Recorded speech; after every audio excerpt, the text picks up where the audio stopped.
What did Elisha promise to the woman at Shunem?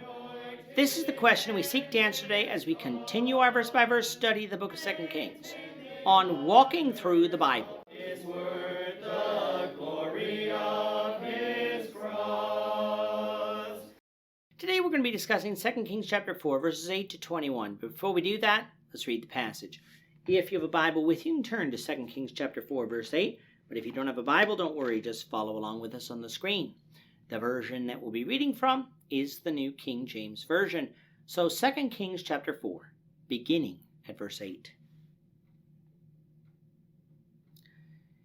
Now it happened one day that Elisha went to Shunem, where there was a notable woman, and she persuaded him to eat some food. So it was, as often as he passed by, he would turn in there to eat some food. And she said to her husband, "Look now, I know that this is a holy man of God who passes by us regularly. Please, let us make a small upper room on the wall, and let us put a bed for him there, and a table and a chair and a lampstand. So it will be, whenever he comes to us, he can turn in there."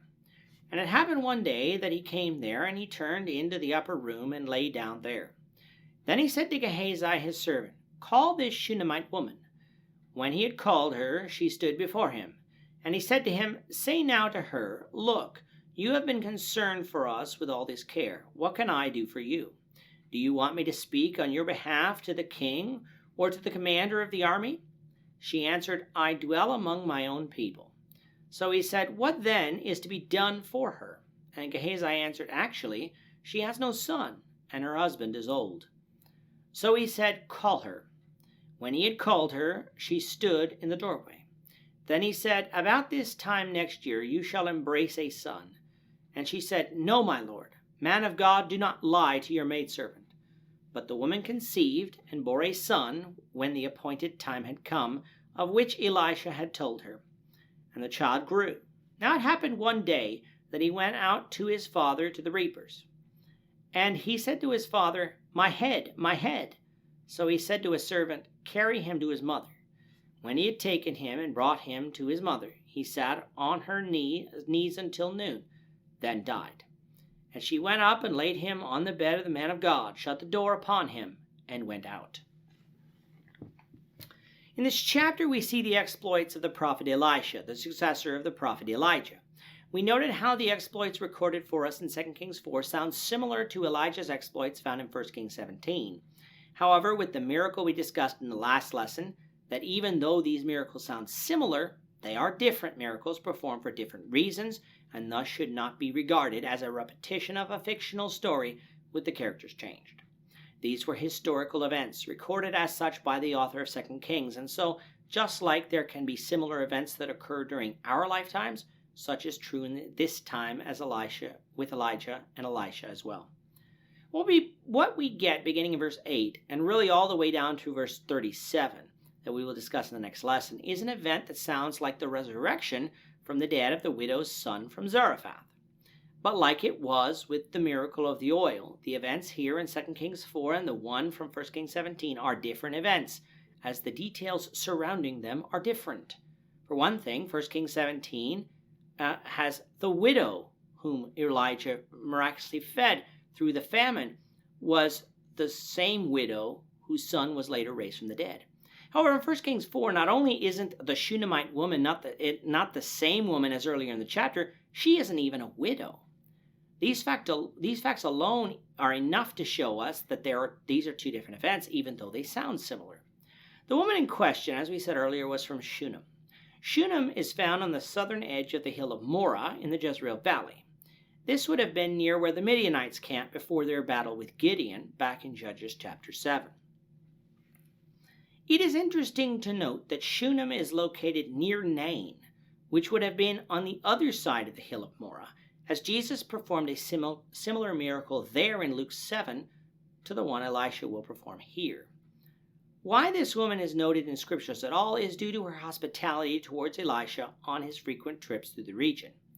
At first, the woman merely provided Elisha food as he passed through, but this later evolved into convincing her husband to make a small upper room in their house furnished with a bed, a table, a chair, as well as a lampstand, so that Elisha could stay the night with them on his way through.